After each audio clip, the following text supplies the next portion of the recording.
আসসালামু আলাইকুম, আমি ডাক্তার মোহাম্মদ ওমর ফারুক, শিশু নিউরোলজিস্ট। আজকে একটি মজার কাহিনী বলবো। সেটি হচ্ছে, একজন অভিভাবক আজকে আমার চেম্বারে এসেছিলেন তার বাবুকে নিয়ে।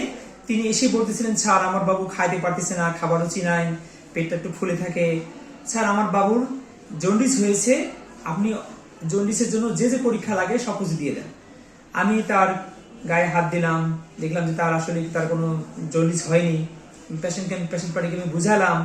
তিনি বললেন, না স্যার আমার বাবু জন্ডিস হয়েছে স্যার, হ্যাঁ আপনি আমাকে টেস্ট দেন।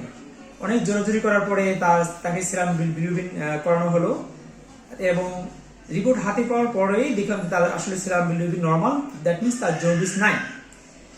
এই আমি তাকে আবার বুঝালাম, কাউন্সিলিং করলাম, আসলে আপনার বাবু জন্ডিস নাই, খাবার রুচি কম মানে যে জন্ডিস সেটাও কিন্তু না।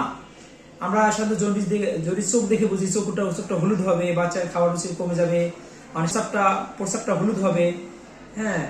কিন্তু তারপরেও তিনি মানতে পারতেছিলেন। তিনি বলতেছেন, স্যার আমার বাবুর মাটিয়া জন্ডিস হয়েছে।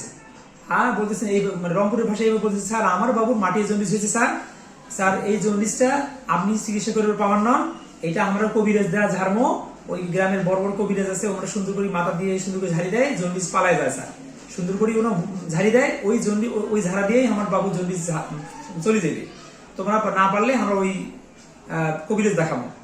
এই হচ্ছে আমাদের রোগীদের অবস্থা। আপনারা মনে রাখবেন, মাটিয়া জন্ডিস, লাল জন্ডিস, নীল জন্ডিস, কালো জন্ডিস, এগুলা জন্ডিস বলতে কোনো জন্ডিস নাই। হ্যাঁ, এটা একটা প্রচলিত একটা ধারণা যে মাটিয়া জন্ডিস হয়েছে। হ্যাঁ, জন্ডিস হলে অবশ্যই সেটা চোখটা হলুদ হবে, খাবার রুচিটা কমে যাবে, প্রস্রাবটা হলুদ হবে। এবং যদি ডাক্তার আপনাকে বলে যে জন্ডিস হয়েছে, তাহলে আপনারা এটা মেনে নেবেন। এমনি মানে কবিরাজের কথায় এমনি হলুদ মাটিয়া জন্ডিস, এগুলা এই কুসংস্কার থেকে আপনারা বিরত থাকবেন। আশা করি আপনারা সঠিক চিকিৎসার মাধ্যমে আপনাদের বাবুদেরকে সুস্থ রাখবেন। আসসালামু আলাইকুম, সকলে ভালো থাকবেন।